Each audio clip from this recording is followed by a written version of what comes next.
Check this out.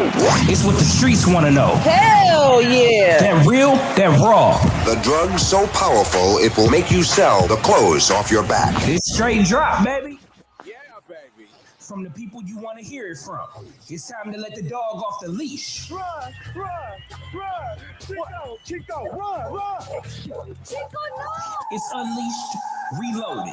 Mic check. Hey, listen, mic check 1 2 1 2. Mic check 1 2 1 2. My name is Dawgface Corron. This is DawgfaceTV's podcast live on YouTube, Patreon, Discourse, and your mama house, your granny house, your baby mama house. And I'm telling who house I might be in. I'm in somebody's house. I'm coming through the airwaves on somebody's speaker. My next guest, I don't even want to call him a guest because he's not a guest. We have a relationship that extends further than just normal interviewee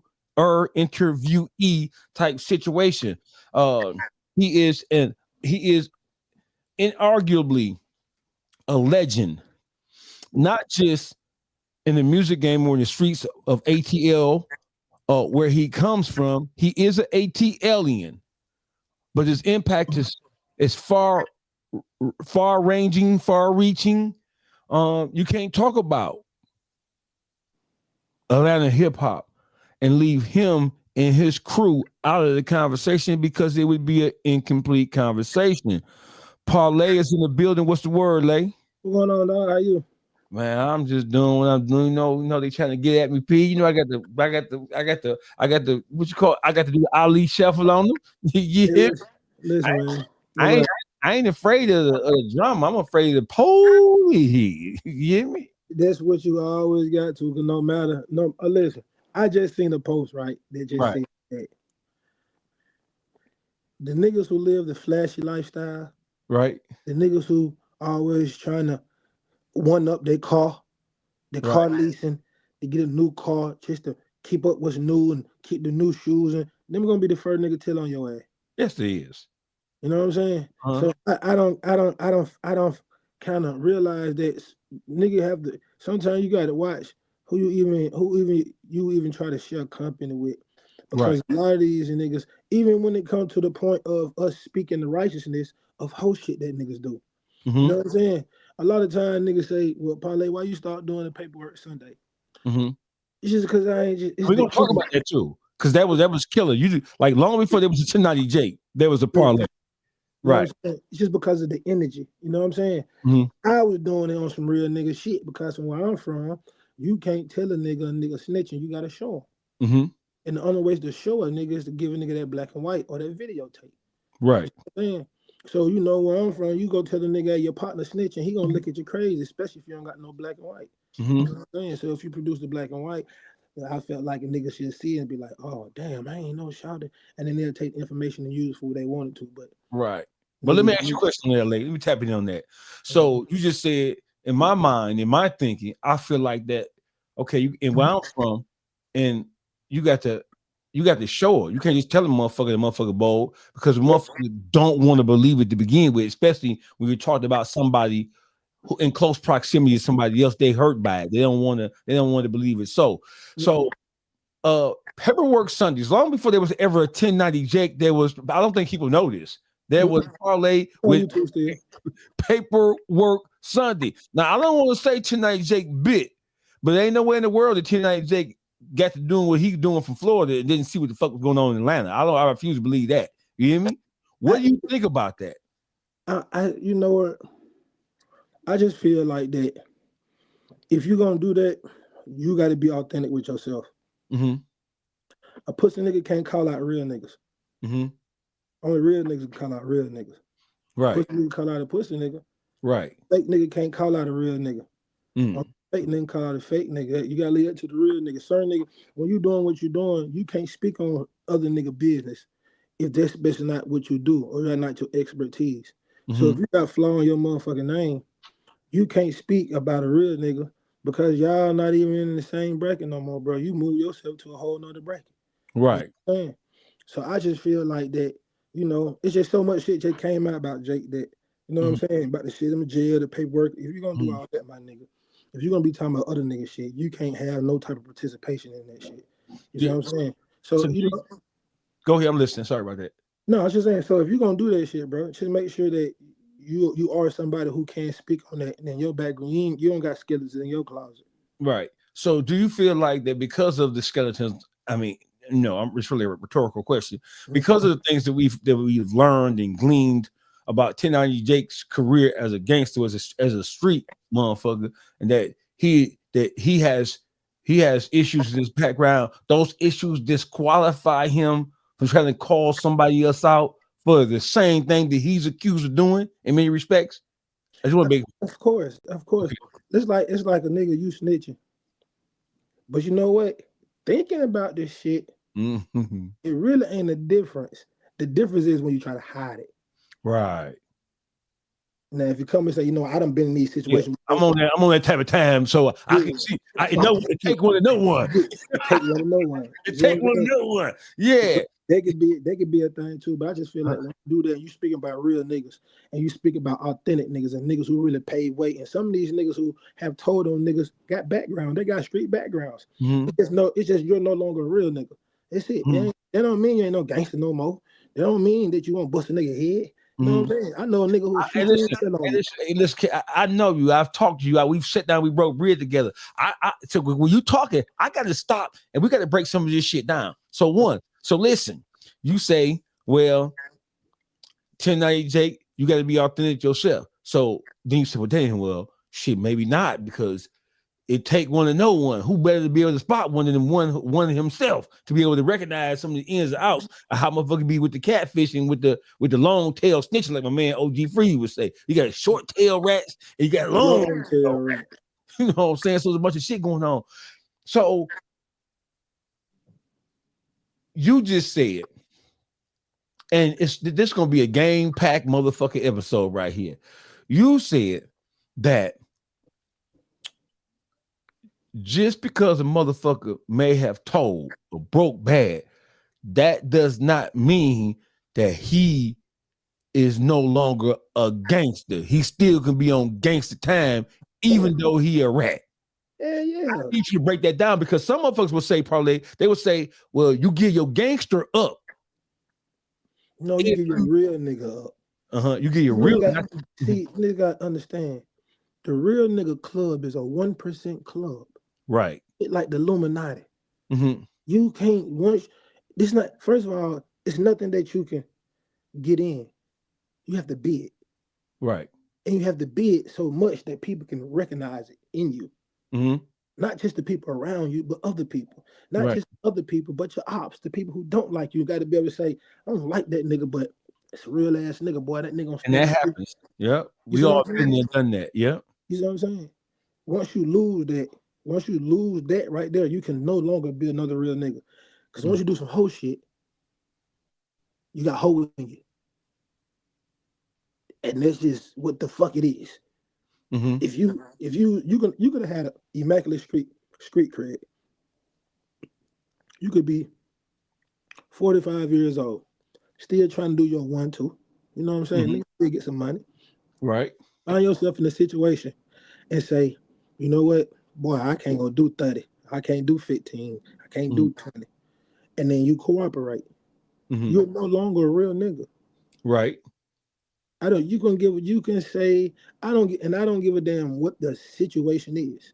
It can be something that ain't got nothing to do with your ass. You could just be caught up in some shit going on with like Rico. Mm-hmm.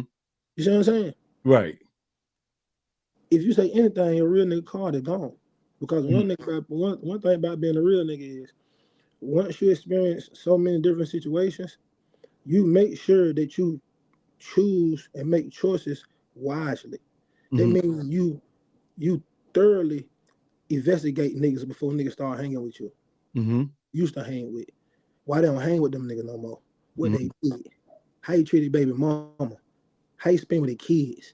Do you spend time with their mom and his dad? It's like all this shit matters. That's all gangster protocol, by the way. But see, you got young guys who've never been cultivated and schooled in the art form of what a real G is supposed to be, so they don't believe how you. They'll say, "Well, what is how he treat his family and his baby mama and his kids got to do with being a gangster?" That shit makes up the underlying principle of what it means to be a G and be a real nigga. Because you have to be able to gauge a nigga off his characteristics. Mm-hmm.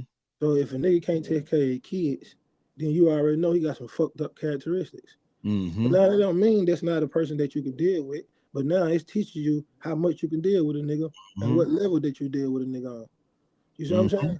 That's why you got a lot of crew hopping. Mm-hmm. You know what I'm saying? Because nigga get around a nigga, then they be like, man, I don't like that. And then niggas should be like, I'm gonna go around some more niggas. You see what I'm saying? One thing about niggas in the crew, everybody gonna have a flaws. But when niggas talking about flaws in the streets, we're not talking about real nigga flaws. We're talking about character flaws. Because every person gonna have some shit that you not gonna like, or you might not like how they do it. I got some homeboys I love to death. They tender dick. And that's a subject too. We're gonna touch bases on that, right? That's it's been an epidemic. Yes, right? But they're my partner though. Nigga ain't fucking with them. I know that's just his flaw. You know what I'm saying? Some of my partners just they gotta gamble. I don't give a damn what it is. They'll gamble every goddamn thing to bet. I don't do it. Hey man, but guess what? So I ain't talking about flaws. When I be talking about flaws, I'm talking about character flaws.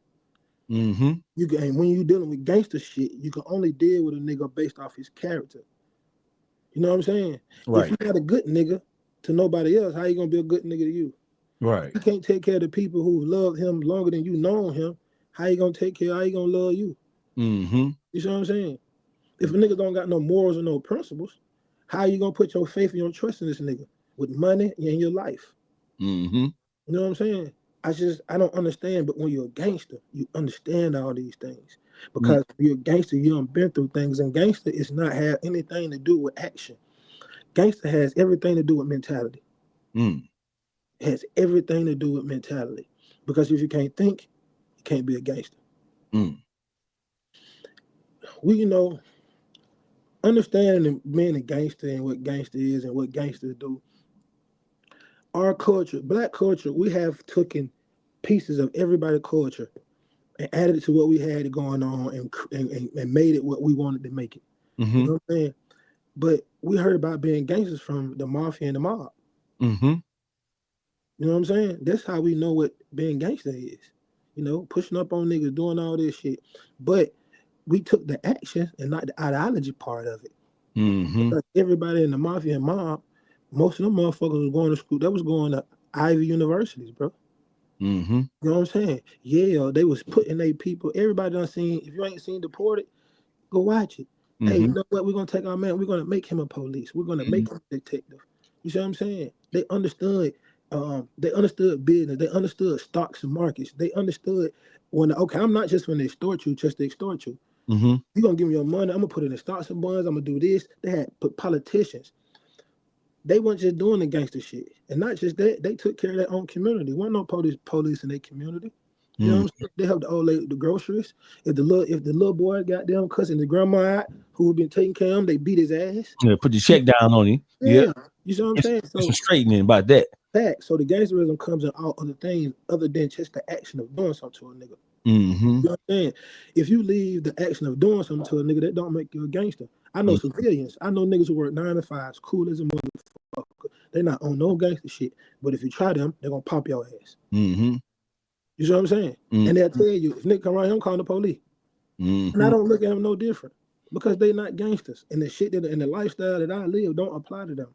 You see what I'm saying? The rules of my world don't apply to them because they don't live in my world.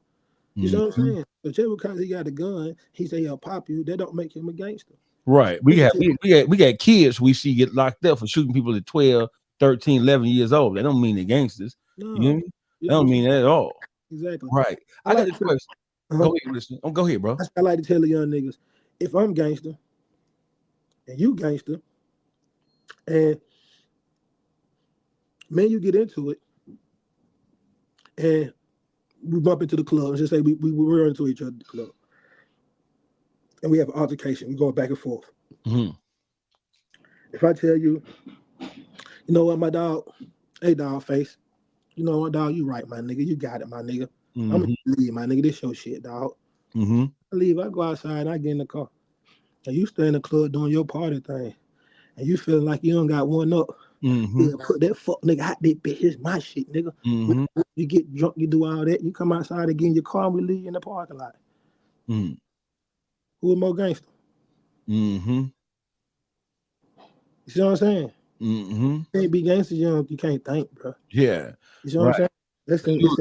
You a goddamn fool if you think that because he cooled your ass down. He cooled you down for a reason because he may have been at a disadvantage inside that club. It may have been 40 y'all and 3 of him. You hear me? Yeah, so just because I can outthink you on the chessboard don't mean, I mean, just because you couldn't outthink me on the chessboard, just because you may have crossed castles on me, that don't mean you won a chess match. You just crossed castles. I maneuvered myself out your way. I backed about your way. You even let you have that. You hear me? Yeah, it is what it is. You tuned into the best Dawgface TV podcast live on everything, Patreon, Discourse, motherfucking what the all this shit I'm on. I'm on everything. Hey, they try to get me late. But listen, question: the longest trial, and I'm glad I got you on here, bro, because there's so many things that we have talked about, right, in our journey with each other, right? That there were times when you interviewed me that I wish I could have turned it around and started interviewing you because you popped so much ism. Word up to my man Free. You pop so free, man. Yeah, word up to my man Freeze, right? You pop so much ism, like, damn, this shit, he interviewing me, but I'm supposed to be interviewing him, right? Mm-hmm. The longest trial in the history of the state of Georgia, the people of Atlanta versus YSL versus Young Thug. It ended unlike what most people thought it was going to end like. It started in an untraditional fashion too. It didn't just end in a non-traditional fashion. It started in a non-traditional fashion. I'm going to ask you a question. It may sound odd, but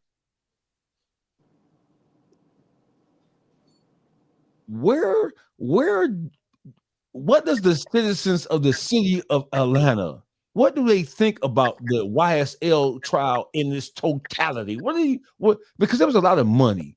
And so I know black people are not really concerned about the money we spent on the trial, right? Because it's the most expensive trial and it's the longest running trial in the history of the state of Georgia, right?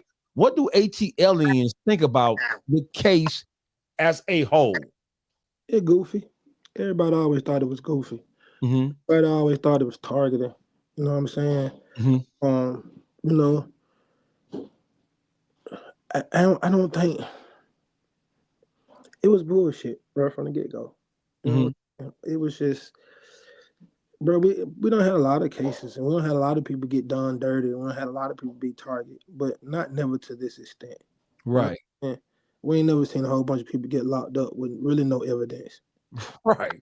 That's we can say that again. So listen. So when I'm looking at, so I'm paying attention to this shit. We have talked about this shit, right? Yeah. Right. So I'm looking at this shit. So I'm saying, so as the trial goes on and on and on, and we're looking at this shit is like the lore, it's like Three Stooges on the prosecutor side of things, right? They fooling around, they don't got a clue. And I'm trying to be as respectful as I can because I know that there's a place. Gangsters know that there's a place for law enforcement as well. As a gangster, we know our job is to not get caught, right? That's our job. All right, let them do what they're gonna do. Our job is to evade because the law was there. So our job is to evade detection, right? But as that trial went on and on and on, bro, I'm like, where the fuck is the evidence at? Besides, you got some motherfuckers who've been cooperating for the better part of 10 years. You mean to tell me with Young Thug being Young Thug, he was a superstar at that point in time. Then you had Gunna, who was a superstar as well, right? You mean to tell me that y'all took that shit to trial with no real material evidence? Solely, it seems to me that the heart of your case was based on testimony from people who were basically, in some respects, coerced to tell y'all what y'all wanted to hear in order for them to avoid being incarcerated or whatever the case may be.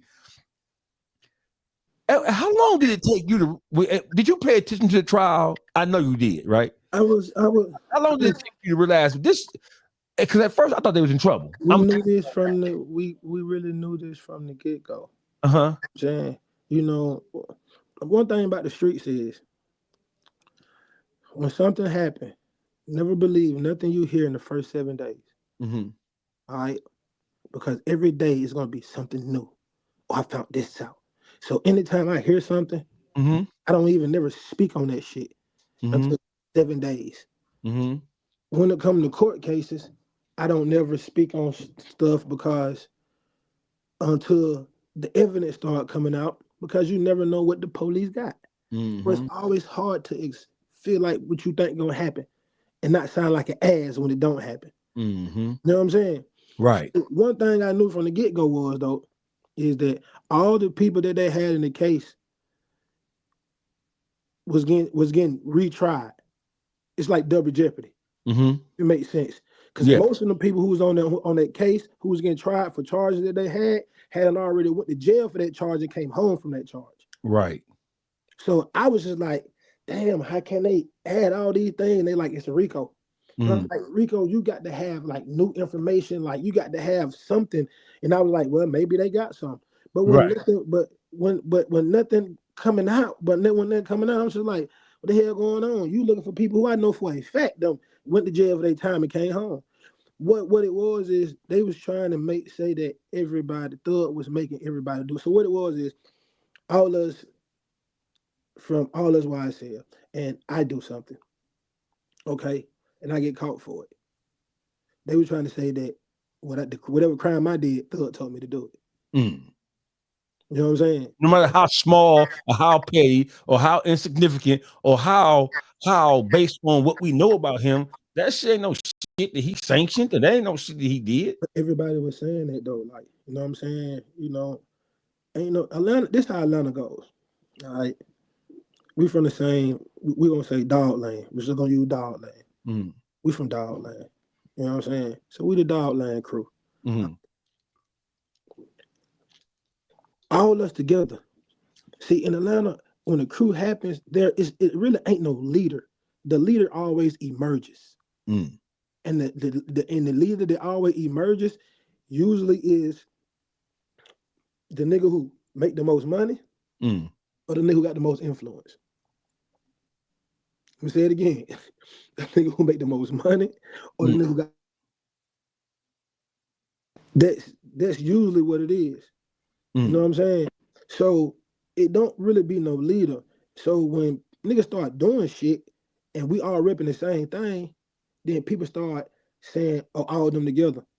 And then if a leader emerges, whatever happened, they try to be like, oh, he the one who telling them. This is Atlanta, bro. Niggas, we move together.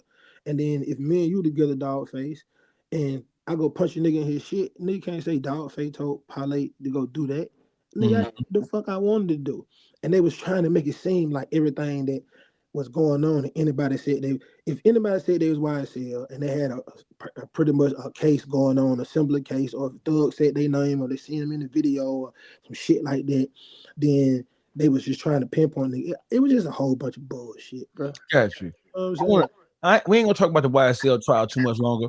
I do want to ask you about the significance of so what we have now is Thug and Meech home, Dirt gone. But I'm gonna say that for a little bit later, and I want to talk about the significance and relevance of those three things happening and how they affect urban culture, hip hop culture, so on and so forth. But I want to ask you first,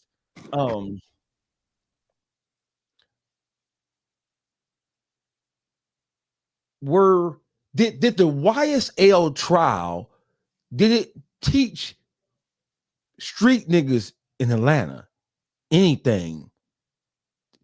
Did it show real niggas in Atlanta who operate in the streets? Did it show y'all anything? Because they was parading cooperating witness after cooperating witness out there. Some of these motherfuckers that had no clue or no idea had been giving up information. Did the YSL trial should the people who operate in the streets of Atlanta, should the gangsters who operate in the streets of Atlanta, what should they take away from as a learning experience? What they saw, what should, now we know, nigga, go and get out the street, go and get you a job. We got that part. But if for the motherfuckers who are not inspired after having watched this shit, and for the people who are not inspired to say, okay, I'm done, pass the motherfucking job, right? Pass that to me, right? For the people who are, shit, you got some of us are hard here, Lay. Some of us, For sure. I still got some. I know them. Like, I know them. I know them. You know what I'm saying? I so know them. what should the street niggas from ATL to walk away, take away from that trial? What should they have learned, if nothing else? Give me a couple of things they should have learned. Shit, one is that a nigga gonna tell on your ass. Yeah. I don't give a fuck what you done for him. I don't give a fuck what he done for you. Nigga gonna tell on your ass. That's one. Two is you never know what type of situation your ass gonna land up in. You never gonna know what kind of situation you gonna land in. You know what I'm saying? So you always got to make sure that you got some motherfucking bond money and some motherfucking lawyer money. Yeah. And all these niggas out here doing this shit don't got both. I ain't both. Both. Bond money, right, and lawyer money. Both of them. Yeah. Both of them. You know what I'm saying? Cause get what? You go to jail and you ain't got no niggas get no money for you, and you probably got a 50 or 60, but that shit be going, but that shit be going fast. You know what I'm saying? So have you some money, go ahead and find your lawyer. Every month you can use some money, make your lawyer a bill. How long? But every month you get a $1,000. So if I go a whole year without getting no trouble, he got 12,000. If I go 2 years, then he got 24,000. You know what I'm saying? So then, you know, and if you get like that and you get them a little more like that, like what I used to do is I use some of the fees I gave my lawyers for some of my homies. So I should be like, hey, go represent him, take this off. What you gonna charge? 5,000, take 5,000 off. What you gonna 2,500, I'll take that off. You see what I'm saying? But you always gotta keep a lawyer on retainer. Like this always. You know what I'm saying? You gotta keep a lawyer on retainer. You know right.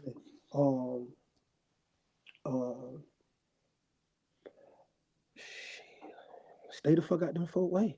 Them definitely three things that war, beef is not good for money. Right. That's the third thing. Let me say that. Beef is not good for money. That's four. That's the fourth one. That's fourth one. Beef is not good for money. Right. If you want to be somebody who want to get money, beef is not good.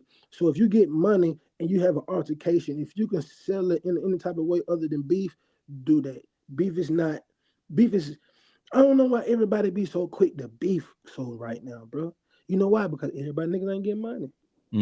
Well, you can't beef and get money, bro. It's impossible. The absence of money. Just in case you was looking over my shoulder and you see this motherfucking M on this motherfucking yeah. Cause I know you like what that would be the maize and blue. The maize and blue. That's what that would be. Big blue. Yeah. You know, got in the fight. Yeah, they got to the fight too. Listen, my man Maurice Claret, Mo. That's my dog. That's my dog, right? He hate that motherfucker. And we did the panel together, and you was there when Mo was in the panel with us, right? Yeah. Don't forget, we already made history already. Listen, you know I had to tease him, man. The boy want to fight. What y'all want to fight for now? I get it. So, Thug home, Meech home, Dirk gone. Let's start with it. Thug home, Meech home, Dirk is gone. Temporarily. So, hopefully. Just right now, at the moment. Right, at the moment, right? Thug home. Meech home. Let's talk about the individual, and then we'll draw a comparison if we can, if it's appropriate to we talk about the individuals. What does Thug's release? Cause he a free man. Parole, probation, don't give a fuck. I heard some pontificators he took 15 years probation. Oh, that's a bad deal. That's the fuck up, bitch. You ain't never been in no jail, facing no motherfucking life, and no nigga telling on you, bitch. Shut the fuck up. Nigga. Hey, listen. This what I'm talking about. This what I was talking about earlier today when we talking about the goddamn shit. This what I be talking about. Everybody got an opinion about some shit, but bitch ain't never been through none of this shit. Bitch, you don't know how this shit feel. Right. So listen, you talk about $1 million nigga. You ain't talking about little jab over there on Cleveland. You ain't talking about motherfucker on Camden Road. You talking about a motherfucker who know he $1 million nigga. Oh, that's a bad deal. He can't possibly stay out of trouble if he can't hear fool with all the access and money and influence he have. And you already, listen, knowing is half the battle. So if you didn't know who you was dealing with before that trial hit, you know who you dealing with now. And you understand human beings better than you ever had in your whole goddamn life. Now, Yep. so if you was under any illusion or disillusions about people and human beings and how human beings act and react to certain shit, you now know. So now when you see that shit, oh no, nigga, you got to go. But he ain't locked up for nothing. He did. Mm-hmm. So we can't say how the hell he ain't gonna stay out of trouble when he ain't even get in trouble. Right. Right. Smoking some weed. What you doing, Erie? From what he said on the song?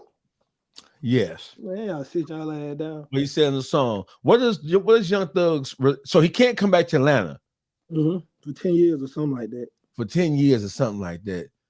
Is that gonna hurt? So is he still a part of Atlanta's music scene, even though he's not in Atlanta? Is he still a part of the culture? Yeah, of course. Half them niggas don't stay here anyway. Right. You know what I'm saying? Half of them stay here. Like, right. They been got the fuck on. Bro, you got to understand, bro. When you are really from a place and like you're really active, and then you don't got just the niggas, your ops who you into it with trying to do something to you. You got niggas around you trying to do something to you. Niggas you grew up with trying to do something to you. Your family member trying to get something from you. The police trying to do something to you. You got a name to uphold. You got a reputation to uphold. You know what I'm saying? You got to be out. You got to be seen. You put yourself in so many motherfuckers fucked up situations without really knowing that you're in fucked up situations. And we don't have so many examples of that shit. Then the niggas who get money now be like, boy, what? This shit hot. Boy, I'm getting the fuck on. Bye. And then when they get the fuck on, they be chilling and they don't ain't getting knocked down. They ain't looking over their shoulder when they go to the grocery store and the store. And niggas feel a sense of like fulfillment from that shit and be like, bro, I ain't going back to that shit, bro. Hell no, bro. Look at Cheeky. But Cheeky left, bro, and they ain't went back, bro. Bro, like when you from that shit. That's a major point because Chief Keef was known as a hard-headed, knucklehead motherfucker of epic proportion. He was known as way more of a hard-headed motherfucker than Thug ever was. Chief Keef was known for having no kind of facts, no kind of sense. But it comes at a time where you have to put yourself over everything else. And you have to live with that no matter how somebody will feel about that. And everybody can't do that because everybody don't know themselves. But for Thug to goddamn be home, man, that shit big for the city. That shit the biggest for the city, man. You gotta understand, man, the city kind of been on a standstill since Thug and the Lucha shit. Since them niggas been locked up. It's kind of Lucha on the way home too. Yeah, for sure. Definitely. You know what I'm saying? And it's kind of been a standstill. Shout out to Lucha too. Got to say that. Because I know a lot of people don't say that enough. You know what I'm saying? And I got a personal relationship with Thug. I don't got a personal relationship with Lucci, but I fuck with Lucci. You know what I'm saying? I fuck with him, what he stand on. I know a lot of his niggas though, and I know a lot of niggas don't been around him. Lucci a good nigga, so just for the camera, I got to say that too. You know what I'm saying? Shout out to Lucci too though. But that shit big, bro. You know what I'm saying? You gotta understand what Thug had did in the past 10 years with music, bro. You know what I'm saying? Like to have him and not even have that music out is like we just like the streets just won. This is like a win for us. Gotta be. Thug came home. This is a win. Like gotta be. He came home without having to give anybody up or any. Yes, nigga. That's what you like. That's what living the lifestyle that we live, nigga. That is the ultimate, nigga. That's the ultimate. I'm gonna tell you something, Parlay. Being who I have been around him before, Patchwork.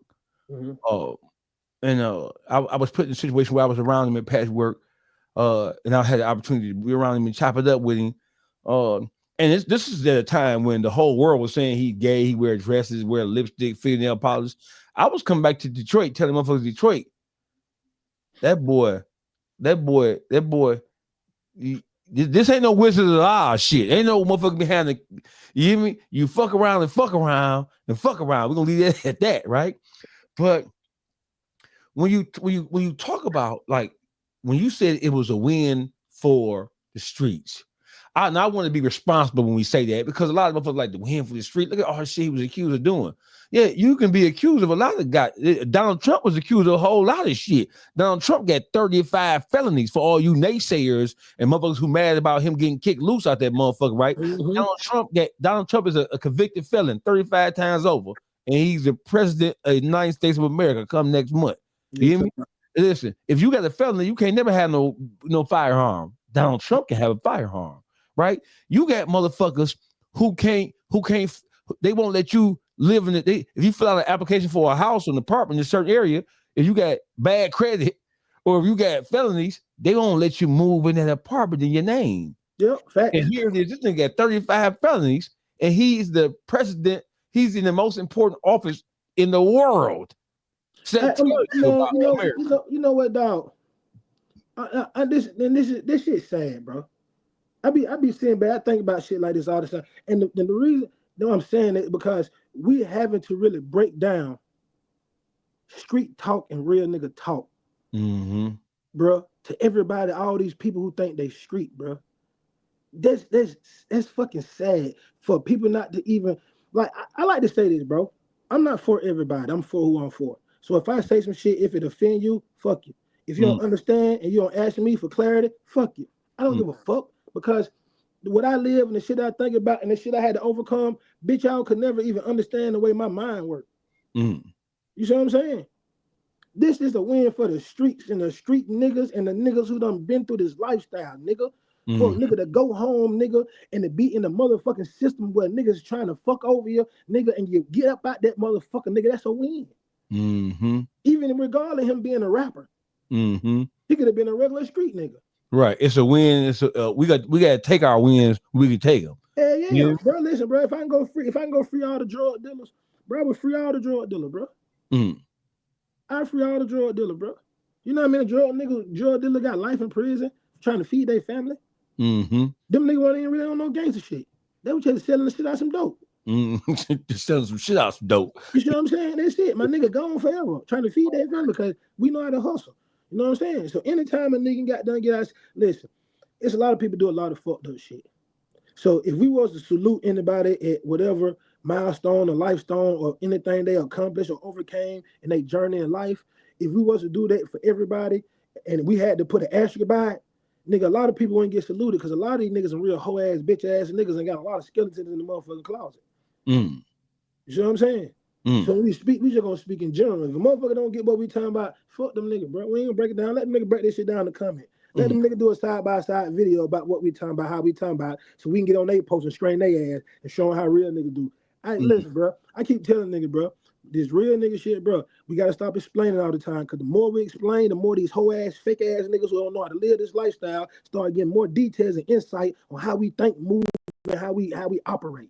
Fuck them niggas. When we say this shit, them niggas don't understand that. Fuck you just don't understand. It's simple as that. Cause I have gone through something the last month, bro, where motherfuckers have did the biggest hoish shit in the world. And I've had motherfuckers who I thought was straight G's and motherfuckers questioning, well, I don't really. So a nigga called the police, a nigga playing police games, a nigga doing reporting shit and filing a lawsuit on a nigga, putting a nigga name in the court. Y'all don't see that as, oh, okay, I get you. So now I know who I'm talking to, right? But I know for a fact I'm talking to a nigga who a hoe, and therefore you got to go. I ain't fucking with you no more. Question. Nope. What does the city of Atlanta do with Gunna? See, I'm gonna tell you. Now, it all depends on what your stance is. But see, the stance is, the conception is so fucked up because you heard so many people doing this and so many people doing this and so many people doing this. And then when he say this, niggas like, oh, and niggas like, I told y'all, and this. It all depends on your stance. You know what I'm saying? Me, like I say, bro, it all depends on how much life you done live to help you understand and give you clarity on a lot of shit. I'm gonna always feel how I feel about whatever situation happens and whatever goes on. But the times of me trying to identify what's right and wrong to niggas is dead. Because at the end of the day, like I told you, that's why I started Paperwork Sunday. I'm doing this shit, niggas see this shit, they reading this shit, niggas still hanging with these niggas. Still. So what the fuck is my opinion to a nigga anyway, unless a nigga asks me for my opinion? Hey, dog, what you think about this? Parlay, how do you feel about this? What do you think about this? Even if I answer a nigga, I'm gonna have to really know that he's gonna take my advice into thought for real. And not just asking me to be asking me. It all depends on they stand. Now, like I say, if Thug, whatever Thug want to do, that's what Thug want to do. Can't nobody try to feel like, oh, if you was on this side, stay on that side, regardless of whatever Thug say. Mm-hmm. If you was on this side, stay on that side, regardless of whatever Thug say. Yeah, because you got your own opinion. Yeah, so for everybody who like, oh no, he ratted, and we ain't fucking with him. And then Thug came home and like, I want to fuck with everybody. I gotta fuck with Gunna.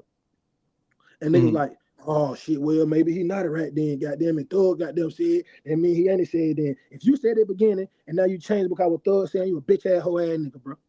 Mm-hmm. Yeah, that's a fact. There ain't no if and buts about it. Nigga, I don't give a fuck who you is, what your name is, what you did. I don't give a fuck about none of that shit. Cause I told you one thing about a real nigga. He's not gonna form a thought and think it and speak it if he's not willing to stand on it. You see what I'm saying? Now a person could feel something and be wrong about an opinion that he has. Mm-hmm. This is not an opinion. This is how you feel about something that happened. How you feel about this? Was it right or was it wrong? You can't say it was right, then come back and say, nah, it was wrong. Because that's what you ain't think about. You never gave it no thought. That ain't real. You made a decision without really taking in. You know what I'm saying? Or vice versa, whatever. So if you was a nigga who said, well, I want to see what Thug say then. I don't really know because I don't really know the details of whatever's going on. Let me just see what Thug talking about. And when Thug get out, he saying you like, well, Thug said I'm gonna roll with it. You get what? You all right then. Because guess what? You said, hey, I'm gonna wait till I get enough information myself to make a decision. Yeah, I'm gonna reserve judgment. Yeah, because exactly. I'm not there. I'm not in it with it. You hear me? Exactly. And that was important. Now that was important because a part of the school of thought was we knew from the very beginning that Gunna was not a material part of that investigation. Motherfuckers they knew that he wasn't stumping like that. You know what I'm saying? He more or less guilty by association with a lot of this shit. Because they wasn't saying he scrolled nothing, sold nothing, hit nothing, did nothing, right? So we knew that he was just caught up, like, for the most part, we're going to just say guilty by association for lack of a better term, right? So what we didn't know is that, okay, they both superstars. You got two fucking superstars. You got two superstars sitting up on Wright Street. You hear me? Sitting there. So my thought process was, I'm going to reserve judgment. Despite what I heard him say during that allocution when they gave him that, let him out, gave him that probation and let him out, right? When they paraded him in front of that. So I ain't never seen a RICO case in my history of my life where they parading every aspect of that case in front of the general public. I know they did that trying to prejudice the general population against them from the very beginning. But when I heard him say that, my first thought process is when you admitted the YSL is a gang, you admitted that you know that members of YSL, who you just admitted were a gang, you admitted to knowing about crimes of robbery and drug trafficking and assaults and weapons shit. You admit to knowing about it. I formed my motherfucking conclusion right there. Right? I mean, me too. I don't give a fuck what Thug say. So listen, the only thing that Thug could have said, and he could have communicated it through proxy, through his lawyers, through his family. He could just wait till he got home. Unless Thug said, I told him to do that. Because ain't no sense. The nigga, you ain't did shit. You locked in this shit. You ain't that. And I'm glad you ain't that. Go back out there and earn that bread, and then kick me back. I'm fighting for my life. I got family out there. I got people to my older money, jewelers, the realest. Go out there, get money, and then take care of my people, right? So even if it looks on the surface that he bold based on what we heard him say on national TV, if Thug told him, go do it, break yourself loose from this shit, go and get that paper, then okay. Because that would be gangster. Yeah, for sure. That would be gangster. But absent of that, absent of Thug and Thug, I still would have told my nigga, hell no, nigga, fuck that bitch. You ride with you, nigga. Yeah, because first that whatever gonna happen, I ain't did shit. Yeah, so I'm gonna sit here, but see, some niggas can't sit, Parlay. Some motherfuckers start listen. Did you see how bad some of them boys are looking? Them boys locked up a couple of months and already looking terrible. They would look, they mouth dry, hair nappy. The nigga went in with little braids, come out with dreadlock. You hear me? Let's switch speeds for a second. Shout out to Thug, shout out to Lucci. Atlanta finna start looking, it finna smell different. That gumbo finna cook. Them boys coming home, and I'm looking forward to them boys having one time for the brother who lost his life. I'm talking to an ATL, and so I gotta talk about Rich Homie losing his life. How did the loss of Rich Homie impact the overall music scene in the city of Atlanta? I don't know, dog, man. These niggas so fake around this bitch, dog.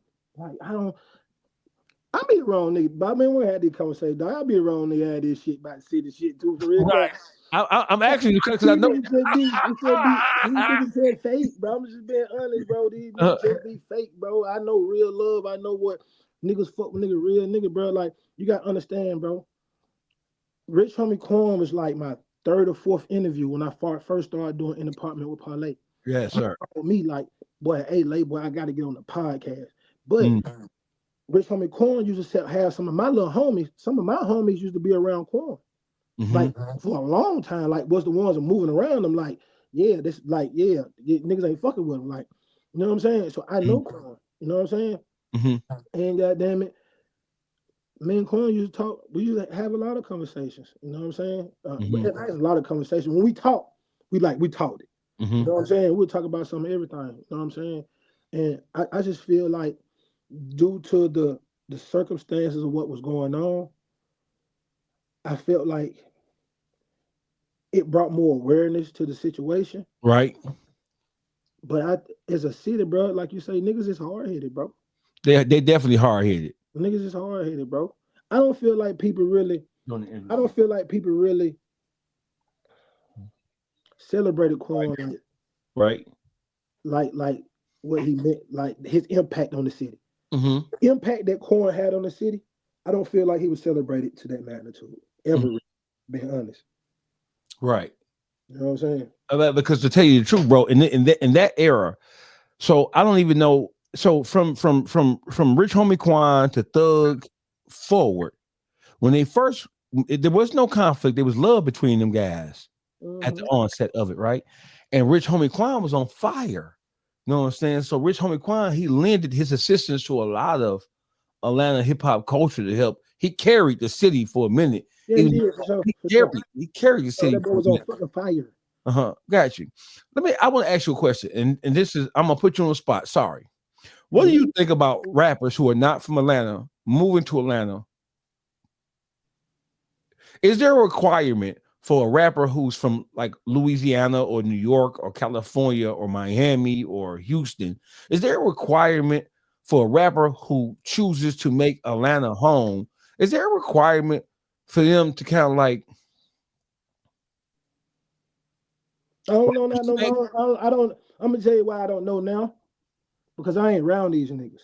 Right. When I was, early 2000s, and when I was, you motherfucking right. Right. Ain't no out of town nigga coming to Atlanta doing a bitch ass thing. And if you do, you better lock in with a project. And you better lock in with that nigga from the projects. And if you don't do that nigga right, they gonna do you dirty. Ain't nobody else gonna give you the chance to do you dirty. Right.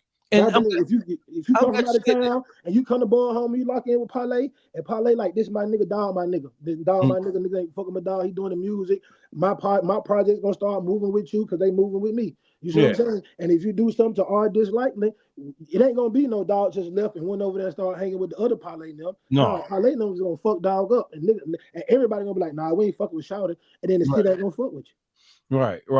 So my thing is, so how do ATLians feel about all of the people coming in from everywhere else and not really showing the city the respect that it deserves? Just because like when you go somewhere, we don't call it checking in, but even the mafia. I ain't fuck all that. I told you, dog. When you speaking for these sideline suburbs niggas, fake niggas who want to be street, shit is fucking checking in. Regardless how you fucking like it, goddamn it's checking in, goddamn it. You got to fucking check in. It can be good or it can be bad, but it's a check in. Fuck the word. That's what it is. It's checking in. Mm-hmm. Yeah. But so we gotta handle them with kid gloves because I ain't checking in nothing. All right. Yeah, all right. Well, end up in the situation then, nigga. I had lost my train of thought for a second, but I got it back with just you brought me back right here. See, motherfuckers, here's what I know about the city of Atlanta. And here's what I know about, because I fuck with people all over the country.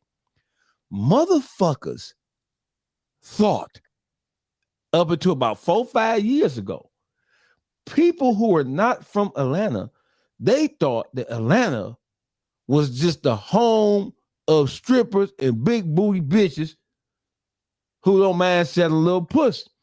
They thought that it was, you go to Buckhead, you get your Airbnb, you get your hotel in Buckhead, and you're straight and you're good to go. Atlanta is a place to go and have fun and enjoy yourself until, because Buckhead used to be considered a safe place.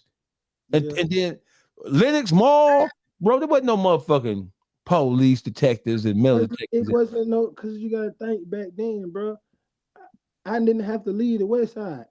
When I'm leaving the West Side, niggas didn't go to other parts. Right. The Buckhead was foreign. We didn't go to Buckhead for what? Right. We don't even feel right going to Lenox Mall. We had everything where we had it at. Right. When the city start opening and expanding, they start tearing these projects down, and niggas start going to different parts of town and meeting different niggas on different part of town. Then niggas start mingling and saying shit. Now I'm in Southfield, and I don't call the East Side of Detroit like, hey boy, these niggas in Southfield spending $20 for, and then now you got East Side niggas coming to Southfield. Mm-hmm. You know what I'm saying? Then that shit happened. That same thing happened. This same thing happened down here. Mm-hmm. Niggas start experiencing other places. Then niggas start calling nigga where they from. Like, boy, this shit sweet around this motherfucker. You know what I'm saying? Now niggas like, I don't wanna compete on the East Side with everybody who still calls. And lock those door lock because everybody watching. Well, I ain't got them go up here to Buckhead, but ain't nobody got them looking for this shit. It's easy. Right. You know what I'm saying? So I think that the diversity of the city would kind of really fuck shit up and them 10 projects down. You know what I'm saying? Because now niggas is everywhere. Now niggas is places they ain't never been like, what niggas you can do what over here? They green, they green. What? What? They don't know what I can get some water. I ain't got to sit on MLK and sell water.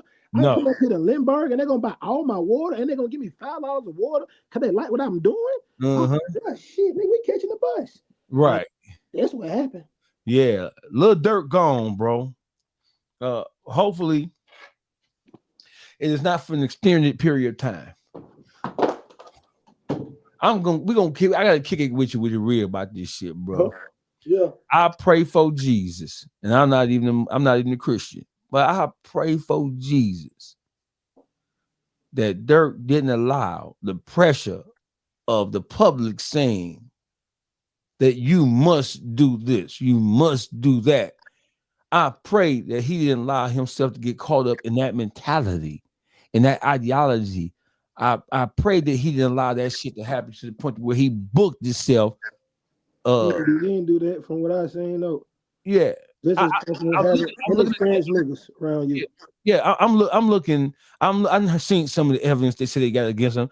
I'm not seeing nothing compelling. I'm not seeing like as a casual observer. I'm not the evidence they seeing. I'm not seeing no motherfucking trail to nothing about no Dirk. No, nigga don't say nothing. No, nigga don't say nothing. You know what I'm saying? That's the other part I don't think we got either from the gangster shit. Cause them folk want to say a bitch ass thing. Mm-hmm. You know what I'm saying? Like, I don't know, man, this shit just it's different. But listen, bro, from the Dirt situation to the Thug situation, since I've them two alone, them are the most perfect examples you can have as a street nigga of the do's and don'ts. You know what I'm saying? Right. From the Vaughn to the Thug and Lucci to the cases to the Rico to this shit, like all this shit. You look at this shit, bro, and if a real street nigga, if you look at this shit, bro, all this shit will teach you what to do and what not to do and how to move and what to do as you continue to climb up the rank and climb up the ladder. You know what I'm saying? Right. And you say, I've been in that same position as them before. I've caught these same cases these niggas catching now. I've been in a courtroom getting the same thing. I've been in the jail system when people trying to do the same thing. I've been targeted in Atlanta too. Mm. You know what I'm saying? I was just blessed because I learned from real gangsters. And like you just saying, all the things that I know what to do and how to do. Bro, my big homie, bro, my big I used to be around my big homie. I've been around big homie from his $1,000 to $100,000. Seen this nigga whole rise. I was there. You know what I'm saying? Started getting movies, doing all type of shit, bro. I never forget one time, bro. I pulled up to a spot. I like, when you get this spot? He's like, I had this spot 3 years. And I felt offended, my nigga. Like I really felt offended. Like, damn, bro, you had this spot 3 years and you didn't tell me about the spot in 3 years. Right. And then your business. This You know ain't what about I'm saying? And then he explained it. No, nigga, you gotta have a spot for this. You gotta have a spot for this. You gotta have a spot for this. And you gotta have a spot that nobody knows about. Mm-hmm. Everybody don't have good teachers for them to be able to teach you what to do and what not to do. You see what I'm saying? So it's hard to blame niggas for what they don't know if they ain't never been taught it. You know what I'm saying? That's why I feel like that's why I even started doing podcasts, because I wanted to be the OG nigga that talk to these niggas and tell them the do's and the don'ts from a standpoint of I've been there, my nigga. I don't live this shit, bro. You know what I'm saying? I don't fought these cases. Don't let him out of jail. He's a menace to society. He think he can do whatever he want to do because he got money. That's what the DA said before the DA we got now. That what he said about me. Right. On TV. Right. You know what I'm saying? Yeah, they don't know that about. They see one thing I know is that this is what I discovered. I be telling motherfuckers, y'all motherfuckers sleep, or y'all think it's ain't no lean with it, snap with it, rock with it shit. You get that shit mixed up. And I got a surprise for that ass. You get that, you think a nigga leaning and rocking. But I'm gonna tell you though, man, I was just talking to the nigga from my project, my homie, shout out to my homie Gooch. Right. Gooch he just started doing him a podcast and shit, right? Right. And him talking, he got his co-host from the east side of Atlanta. Right. You know, so he don't really know my background like that. You know what I'm saying? They just know of me, the music. Right. I was telling him, I was like, listen, bro, I'm the only nigga in my group who dance. Don't nobody dance. But if you ever mention, if you ever ask anybody anything about me, dancing won't even come up. Mm-hmm. If you ask anybody who know me, they ain't gonna say nothing about no dancing. You know what I'm saying? But I've always understood, Dawgface, that I can't talk about what I'm doing. Mm-hmm. But me dancing was me. I ain't saying it wasn't me. I wasn't pretending, bitch. I like the boogie. See, when I was growing up, gangsters boogie. All the gangsters who dance. Yeah. The gangsters was the ones who was dancing. Because they could. Because they was a shining example of what was. Yeah, it was the dancers, it was the gangsters, and the niggas who was really good at dancing. Mm-hmm. So when I was a young nigga, that's who got all the pussy. If you couldn't dance, you ain't get no pussy when I was young. All the niggas who all the little bitches and shit, and all the niggas, they know how to dance. So dance. My granddaddy was a gangster, nigga. My granddaddy used to dance. Every time a song come on, my granddad used to dance. So I ain't never seen nothing wrong with dancing. Cause I always seen the same niggas who dance and the same niggas who got the 38s, nigga. You know what I'm saying? So I was cool with dancing. You know what I'm saying? Cause I was like, but I ain't finna be talking about that shit I'm doing. Now I talk about some trapping on some song, but I'm not talking about this gangster shit. You know what I'm saying? Cause I don't want these niggas to do the same thing they trying to do to these niggas now and use this shit in the courtroom, bro. Yeah, got a question for you. This is one of the top 5 questions in all of hip hop right now. Quando Rondo, King Von got into an altercation outside of Monaco. I have been to Monaco. I don't know not one motherfucker with no sense in the world. We have hung out. Never one time did you say, let's go to Monaco. It ain't because we couldn't go. We can go where we want to go. But never, when I went to Monaco for the first time, bro, and I didn't realize this was the spot that Von lost his life at, right? But when I come out, we outside. I think I was Ice Red Vezo, and I was with Jetto, and we was all together and smoke. We all come. We had an after party, right? I come out. I said, I look at the sign. I said, this is the Monaco. So this the same. And I'm looking around. I'm like, this motherfucker wide open, right? So the $1 million question. This is one of the top 5 questions of all the hip hop. I ain't even gonna get into. Lil Tim, was Quando Rondo man Lil Tim, was he wrong for how he responded to the situation that was going on, not whether you think was he wrong coming from a gangster's perspective. Is a nigga wrong for being gangster? Hell no. Is a nigga wrong for protecting the nigga that take care of him? No, can't be. Is a dog wrong at biting the mailman because he got too close to his owner? No. You see what I'm saying? Right. Like, bro, if anybody want to speak about Shawty and whatever he did or didn't do, they're not street niggas. So whatever they talking about, I don't even give a fuck about no more. Mm-hmm. Like I'm saying, man, I don't know if it's just because I'm getting older or something, bro. But none niggas who do the lifestyle, I don't listen to them, bro. It's like I don't listen to analysts over players. Mm-hmm. You see what I'm saying? Mm-hmm. I don't listen to analysts over players. You speaking from an analytical point of view, my nigga. They speaking from, bitch, I put these shoes on and cleats up. My body would hurt after the game. I had to put ice on my knees and shit. Can't tell me about this shit. You see what I'm saying?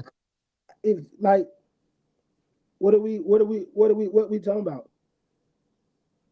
Like what we talking about with Shawty, you know what I'm saying? Right. The thing I will say is I don't think it was smart to write no book or have a documentary about it. Mm-hmm. You see what I'm saying? Mm-hmm. I don't think that's smart. You know what I'm saying? But hey, like I say, everybody don't got to feel and move like me.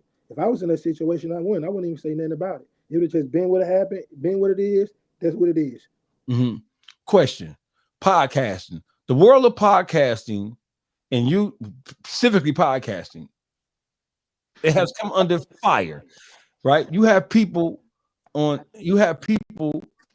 the streets who are saying that the podcasters who are conducting these interviews and asking these questions, not even on no Vlad TV shit, because Vlad is a whole different species, right? But the world of podcasting and YouTubers are coming under fire and increased scrutiny about what they do and how they do it. You have been in the world of podcasting for a long time now. What is the responsibility and obligation of a podcaster? Do we have to police what people say?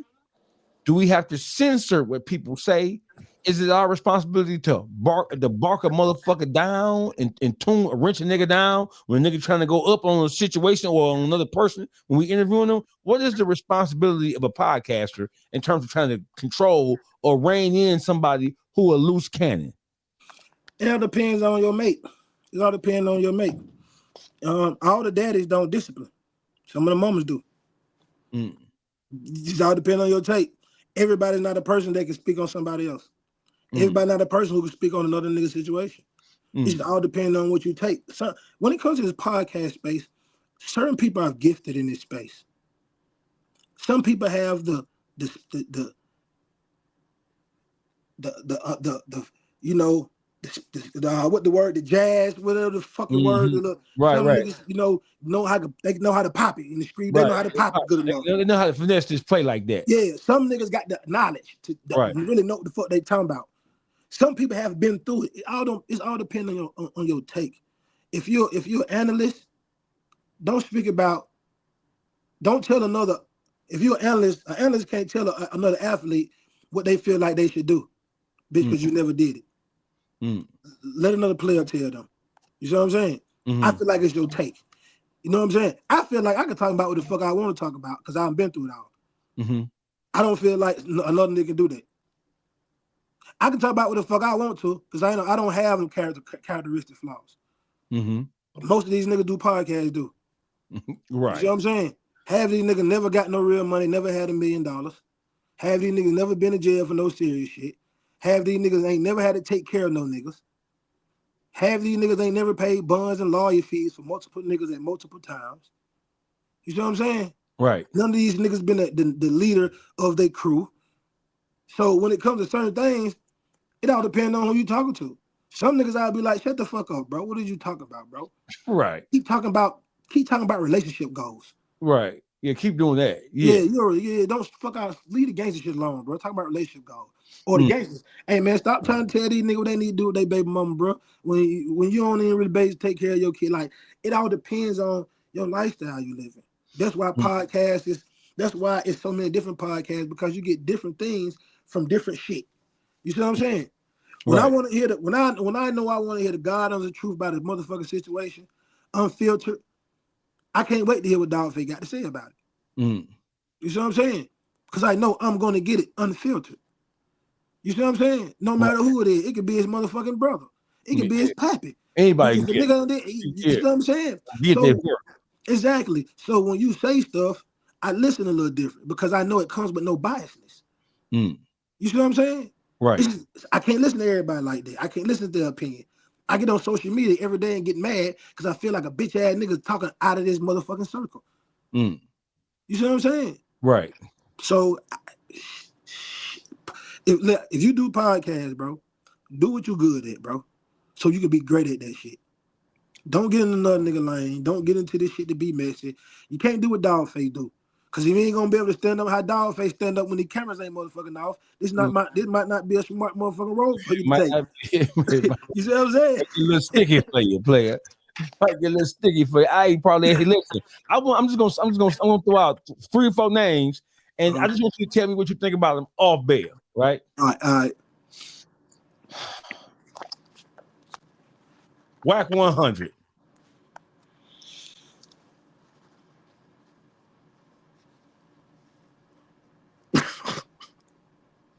Come on, Lay. Whack 100 now. Come on. Sometimes I feel like when you outgrow certain shit, bro, let it go. I don't feel like no gangster is messy. I ain't even fuck the real niggas. Just gangster. It's not cool to be messy. It's nothing real about being messy. It's nothing manly about being messy. It's nothing manly about over speaking about somebody's situation. Let me say that. Because everybody entitled to their opinion. Right. You know what I'm saying? But I just sometimes just feel like Wack do a lot. You know what I'm saying? You know, now one thing I just told my homie this the other day though. I said, when Wack say something, he ain't always on point, but that bitch be around the bullseye. You right. And listen, no, I didn't have my battles with him, but when he lined you up, I've only seen him. I've seen him do a couple of things that he. You breaking up? I can't hear you. Say one more time. I say, can you hear me now? Mic check. Can you hear me? Yeah. Okay, so listen. It to me, Wack and Charleston White are basically 2 peas of a pie. That's how I feel. It's just two sides of the. Yeah, and I'm not saying that I'm not saying they share all the similar. No, I understand exactly what you're saying. Right. Yeah, I'm saying that they both gonna say what's on their mind, whether you like it or not. Yeah. But Charleston White, outside of that police ass shit he be on. Oh, he's still on point. He's spot on. Besides the police shit, he's spot on. I don't know no reasonable, logical thinking black person in the world. Yes. In this country, when you subtract that police ass shit he got going on, yeah, you ain't really disagreeing with nothing Charleston White said. Nah, not really. Because he's really just providing commentary for shit that we all know to be fucking true about us as a people. Wack 100, Wack get on that motherfucking soapbox. He used this microphone as a bully pulpit. He used this motherfucker as a bully tool. And he gonna bully a motherfucker left or right, depending on who cutting that check. That's a goddamn fact. Yeah. Who else? Lil Woody. I gotta ask. You cuss me out later. Lil Woody.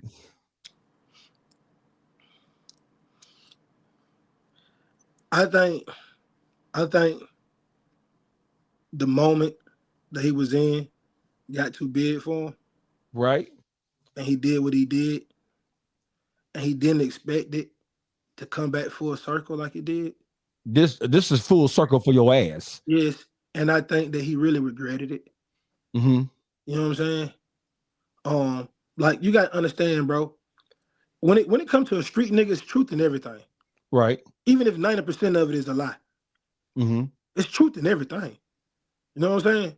And this ain't for me to take up for wood or whatever. Or I don't know the situation. But when a nigga was like, I was saying what the fuck I need to say, get nigga out my ass. Mm-hmm. I don't agree with it, but I understand it. Right. You see what I'm saying? And for me to be able to see how he's operating now, like, I wish I could take this back. I really feel like he really made a fucked up mistake. But see, the thing about it is, once you do that, you can't come back from it. Mm-hmm. Now, that don't mean that you can't be a good nigga, but you can't be a real nigga no more. Hey, Parlay, I have been on Pryor Street. I have been on that motherfucking one-way street going past 656. Yeah. You hear me? Yeah, right in the I have been in Mechanicville. Yeah, right in the Ville. You right in Mechanicville. Listen, if you think I'm lying, watch this. They had a marathon race to cut through that motherfucker about 2 months ago. And they had all this shit blocked off, right?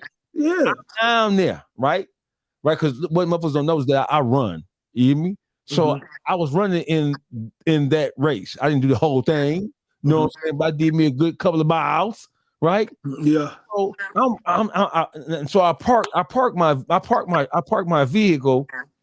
I forgot the street. So Pryor is when you 656 on Pryor sit between the freeway right there. And so I parked my truck about 2 blocks away. So when I'm running, I run past. I look, I say, I heard 656 on the news associated with dog.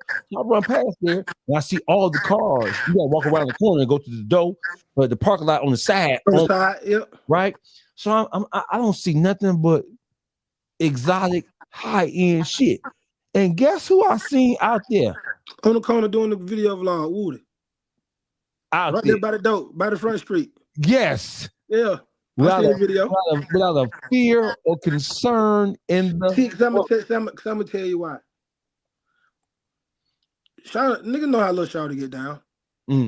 Now, I don't know if it's gonna be like that now with everything he got going on, but niggas know how Shawty get down though. You know what I'm saying? Like so, you know. And then again, this is the city of Atlanta, bro. These niggas are septic rats, bro. These niggas is not real like that, bro. These niggas is not authentic like that. The real niggas are in the shadow in the fucking sewers, my nigga. You know what I'm saying? They pop out every blue moon, my nigga, to see what's going on. And when they come out to see what's going on, they see all this whole ass fuck shit. And get what they do? They go right back in the fucking sewers, my nigga. Right. I'm gonna pull up around these niggas. This shit is this shit so much of a fucking joke, bro. We don't even talk about this shit no more, bro. We just be like. And I'm gonna tell you something, right? So listen, for everybody who think this is not an interview, this is a conversation. For everybody who think, well, damn, Parlay, he's saying XYZ, my nigga. How many times have we been out to eat and we sit and talk, and you like, dog, watch this, watch that, stay away from that, stay away from this, go here, don't go there, my nigga. When you need me, call me. You hear me? And I have called you like Parlay. And you said, nigga, I told you to stay the fuck. So did I tell you to keep your motherfucking ass the fuck on? I told your ass, man. These niggas down, man. Man, don't let these niggas keep lying to you down there. Look, sweet. It's listen, bro. I think what a nigga named Boogie signed to CMG. Boogie. Big Boogie. Big right. Boogie. Big Boogie was on my homie's podcast. My homies in Atlanta got a podcast called Bad Speakers. Right. You know what I'm saying? And I'm watching Nate interview, and he was like, bro, real niggas, you're not gonna find a real nigga out, bro, because real niggas ain't out. Because it ain't never fuck niggas out. You gotta find a real nigga, bro. You know what I'm saying? And to find a real nigga, you gotta be in the places where real niggas be at. Ain't none of these places where real niggas be at, bro. No. You know what I'm saying? I'm just I can't make this shit up enough, bro. I've seen this shit go from the old Atlanta to the new Atlanta. I was part of the transition to the new Atlanta. Yeah, from the streets to the industry. Right. Can't nobody tell me about this shit. I was at every club, every hood club from east, west to south, to every goddamn young club from east, west to south, to every bougie club east, west to south, to every strip club east, west, south, downtown, Buckhead. I've been in every club. I caught the old downtown when Ray Lewis was there, where the club don't close at 4, 5 in the morning. I caught all that shit. I was a part of all that shit, bro. Right. Man, this shit, these niggas is so motherfucking fake and motherfucking flawed. Everybody do everything for social media and attention, bro. So much that they don't got real niggas doing this shit, bro. I know some real niggas. I'm like, bro, hey, boy, they done pulled you in that shit, ain't it, boy? Mm-hmm. You know what I'm saying? It ain't nothing wrong with it, but be careful of your vision, my nigga. Stay authentic, bro. Mm-hmm. I already know, bro. Street niggas, bro. Niggas ain't having all these cars, these big boy jewelry chains and shit. No, bro. Remember what you doing, my nigga. Mm-hmm. Remember what you doing, my nigga. Remember what you freedom doing. worth more than the goddamn the fame. The freedom worth more than fame. The freedom worth more than a watch, a chain, a bitch, a bling, Yeah. and whatever. Yeah, boy. You tuned this Dawgface TV podcast live on everything, Patreon, YouTube, Discord, everything. Hey, listen, Parlay. The Franchise Boys, one of the most legendary rap groups in the country. For sure. Right? I think that the true essence and the true sound. So you have Atlanta has been commercialized a long time, right? You don't really get to see the vibrancy. You don't really get to see the true spirit of Atlanta by looking at some of the more commercially successful artists, right? You just see the picture they want to paint. When you look at the Franchise Boys, Crime Mob, when you look at shit like that, when you're looking at the Pastor Troy's back there, when you look at, that's when you really get to smell. You get to smell the Pascals. You get to smell the. You broke up again one more time.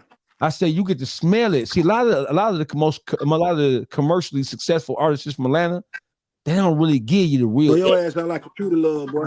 Oh, hold on. Go ahead. Mic check. Can you hear me? Let me make sure we straight here. Can you hear me now? You can hear me now? Mic check. No, you still sound choppy. I still sound choppy. Hold on. Mic check 1 2 1 2. How I sound now? Mic check 1 2 1 2. Mic check 1 2 1 2. You tuned in to the hottest, the best. This is Dawgface TV podcast live on Patreon, YouTube, and every motherfucking thing else. Atlanta rap legend Parlay. This is part 1 of a 2-part motherfucking interview. We'll be back next week with part 2. Y'all know what it is. Doggy Dog, check it in. Doggy Dog, check it out. Y'all go like, share, subscribe my YouTube. My YouTube's back. They fucking can't fuck with me. I'm still making motion. I'm still going crazy. Y'all go subscribe to my Patreon. Become members of my Patreon, because this is where you're going to get the raw and uncut.